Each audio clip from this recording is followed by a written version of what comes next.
What's up, CFO gang? It's your boy Jay Tuck. Real football fans, stand up, and you're now tuned into CFO Sports. So if you are new, do us a huge favor, comment, like, subscribe, and be sure to turn on the notification bell to stay updated with all NFL news and content. So yo fam, here we go again. Stephen Jones, the son of Jerry Jones, decided to open his mouth today on 105.3 The Fan, and I had said this on Twitter. Of course, if you're not following me, definitely give your boy a follow at JTuck151.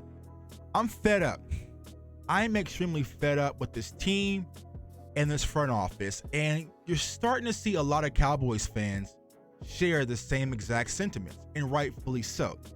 Now, it's hard because I find myself in this situation right now where I see Dak Prescott. He's back at voluntary camp. He's working out with CeeDee Lamb. Tony Pollard was there. Other players were there. Kelvin Joseph was there, right?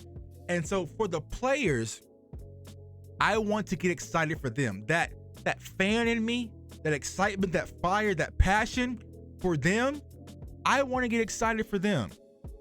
But I can't. And the reason why I can't is because this offseason continuously goes through mistakes after mistakes after mistakes after mistakes, not due to the players, but it's due to the front office. This offseason has been extremely messy. It's been loud. It hasn't been football oriented, and I do not like it. It sets a very bad precedence when you talk about going into the 2022 season. It's pollution.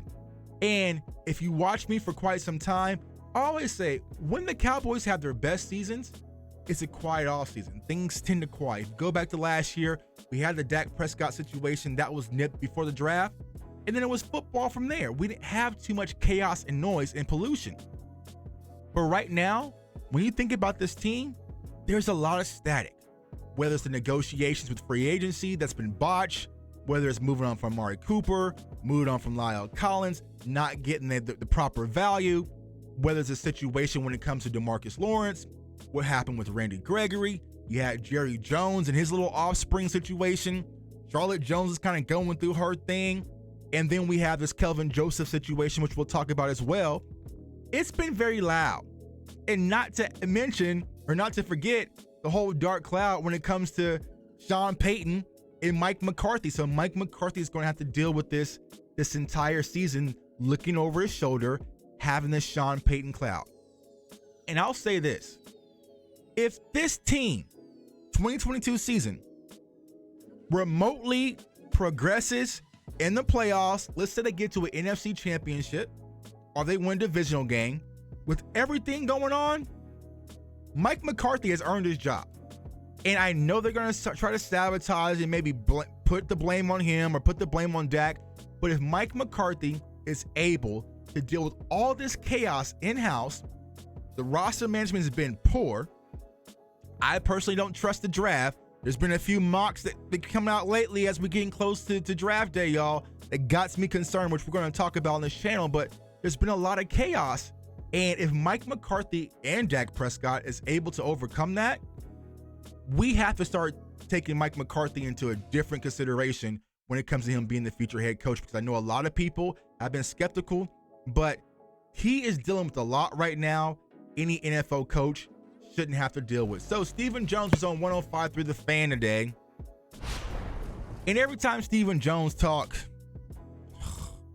bruh, it's annoyance, right? I just feel annoyed when he talks. Like, he doesn't have the gift of gab like Jerry Jones. When Jerry speaks, it might be bouncing over the walls here a little bit, but you're intrigued. What is Jerry going to say? Jerry is a salesman. He has that fortitude about him. He has that charm about him. Stephen Jones, he ain't got it. And so when Stephen talks, it's very unseasoned. It's very bland. It's boring. It's dry. All you're going to hear is cap space this, pie that, and I'm sick of it. So he came out and spoke. Originally, he spoke about the draft, about trade-up talks. He kind of mentioned how this class is very deep at the defensive end position and the wide receiver position, which I've been telling y'all frequently on this channel. right? There's a lot of depth when it comes to a wide receiver. So the possibility of moving up may not happen. Maybe they'll be a little bit aggressive in the second day or on day 2.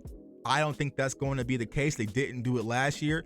The Cowboys really have this mentality where they kind of sit back and watch the board fall to them, and it's worked out. So I think they're going to try to continue that same type of ideology of just sitting back, waiting for things to happen, right? But as we know, sometimes you do not get the players that you truly want and truly value because other teams are being more aggressive and they're jumping over you. Case in point, last year, we all knew Trayvon Moehrig was the pick. That's who the Dallas Cowboys wanted. They even considered moving into the first round backup to get him. That's the kind of conversations was last year. They sat there, thought he was going to fall. And as soon as before you can get him, the Raiders jumped us, took him, and we ended up with Kelvin Joseph, which is a whole another topic that we're going to talk about here today. So I don't think the Cowboys are going to be aggressive. But here's something that Stephen Jones said that kind of ticked me off. He was talking about Randy Gregory specifically and moving on from Randy Gregory, but he believes in Dorrance Armstrong. When you look at the production of what Dorrance Armstrong was able to do versus Randy Gregory, they're very similar. Now, if you're a stat guy, you're sitting back and saying, yeah, Tuck, Dorrance Armstrong had 5 sacks. Randy Gregory only had 6, and Randy Gregory only had his first year of playing, and he's 30 years old. He doesn't deserve that type of money. Okay, cool. I'll roll with it, Steven. Then why did you even match the offer from Denver? Think about it. If Randy Gregory was not this extreme value and you could get the same production from Dorrance Armstrong, why were you going to offer Randy Gregory $14 million, $15 million to stay in Dallas? Why wouldn't you just negotiate a little bit more with Dorrance Armstrong? Because Dorrance Armstrong signed first. You're lying. Quit the cap, cap boy. Quit the cap, quit the cap, quit the cap. You're lying. What Stephen Jones is, he's that guy at the club that tries to holler at a chick, and she's like, nah, I'm not dealing with you. I'm not giving you my phone number. He's like, you ain't that good anyway. You don't look that good anyway. That's how he feels. So he's trying to pump up Dorrance Armstrong as if he's Randy Gregory. I like Dorrance Armstrong, Rock Chalk Jayhawk. Good kid. Watched him since he played here in Lawrence. He's not Randy Gregory. When we was out there in Oxnard, we saw it with our own eyes. Randy Gregory completely disrupted camp. He's a force. And I know people look at the sack numbers. That's what everyone likes to look at. It's the easy number, right? Look at sacks. They don't look at pressures. They don't look at quarterback hurries. They don't look about, win percentages versus the tackle. That's too much. The sacks, 5 sacks, 6 sacks, I can get that same value. So Stephen Jones talked about Dorrance Armstrong, so it sounds like they're going to try to roll out there with Dorrance Armstrong. And no knock to him, Dorrance Armstrong was starting to play a little bit better last year before the injuries, but once again, he is not Randy Gregory. Then he talked about CeeDee Lamb and Amari Cooper, that moving on from Amari Cooper, and he says, and I quote from Michael Gelkin, he says, I know Amari Cooper was a great player for us, but this might allow certainly CeeDee Lamb and Michael Gallup to step up and play even bigger role. And who knows what their upside may be. Who knows? Who knows? I mean, they might have some upside. Who knows? I mean, come on. See, Jerry, he would sell that. I believe in CD. I believe in Michael Gallup. They're going to be the best in the NFL. They're going to put our offense in.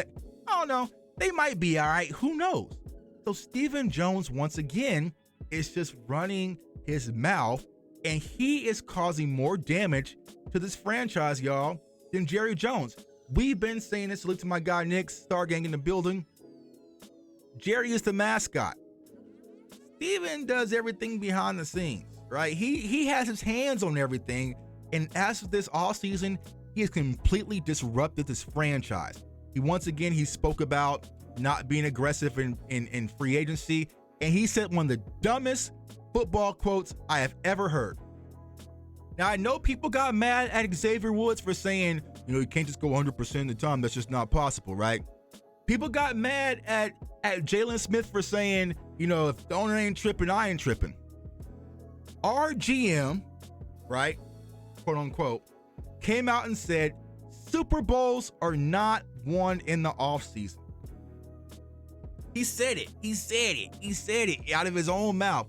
Super Bowls are not won in the offseason.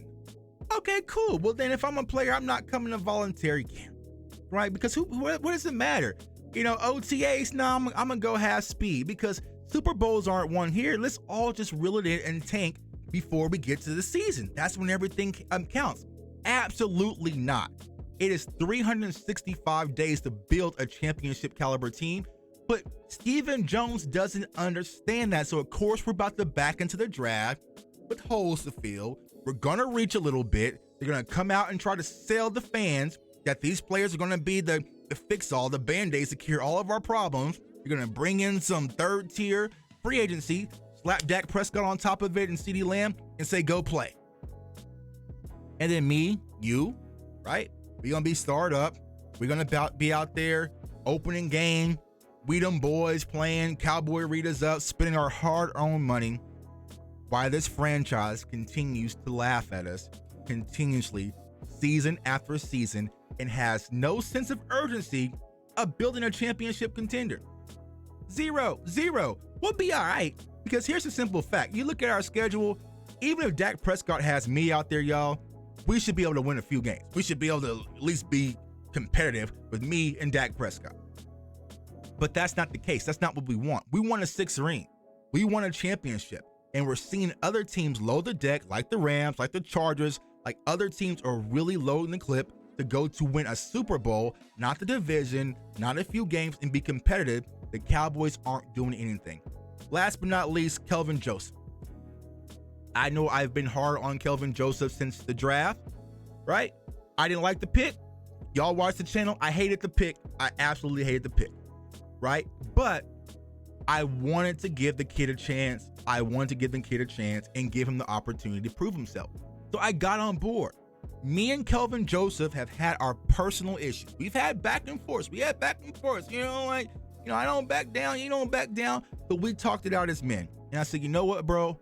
I'm riding for you. And I even tried to give him some game, not from a media standpoint, just from someone who's older and kind of lived through some situations. You just want to put yourself and be a lot smarter. So when I got the news, and if you don't know, I had the news before it even busted out. I had the news about 8 a.m. that morning before it even spread like wildfire. So I was way ahead of the curve, but I didn't want to be tied to that. But when it came out to find out that he was actually there, it was him in the vehicle, and to see how the Cowboys handle it, y'all, I'm just disappointed. As a fan, as a father, we all have children, brothers, sisters.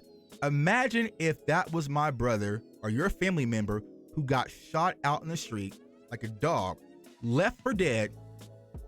Nobody did anything or said anything. A whole month goes by. The guy comes in there and says, yeah, I was there. I was in the car. And they let him go just because, I don't care about your legalities, just because he plays for the Dallas Cowboys. I can't walk into a police station right now and say, hey, yo, that murder y'all been trying to solve here in Kansas City? Yeah, I was there. Oh, actually, I was in the car. But hey, y'all have a good time. Just want to let y'all know about everything that was going on. No arrest, and I'll walk out clean. They will lock me up, lock you up on site. That was a favor call from the Cowboys. They cleared their name. Kelvin Joseph at voluntary camp. And they're acting like nothing ever happened. And so for me, it's really concerning because the Cowboys will stand by that, use their resources for that, right? To clear their name for that. But Amari Cooper speaks out about vaccines, and that's too much for you? Amari Cooper says I need to be involved in the offense a little bit more. That's too much for you? Nah, man. It's just very unfortunate when it comes to the Dallas Cowboys and its front office. Like I said, the players are doing everything right, but the front office is overshadowing this offseason, and it's going to take a lot to get this fan base on track. I don't think our trust is going to be easily won back. But tell me how y'all feel below. Are y'all cool? I know some people are just casual fans like, all right, Tuck is perfectly going to be fine. We're going to kill the draft. We're going to be right back at it. But I know a large percentage of Cowboys fans aren't having this. Your boy J Tuck. Comment, like, subscribe. Turn on that notification bell. Also follow me on all social media platforms. JTuck151.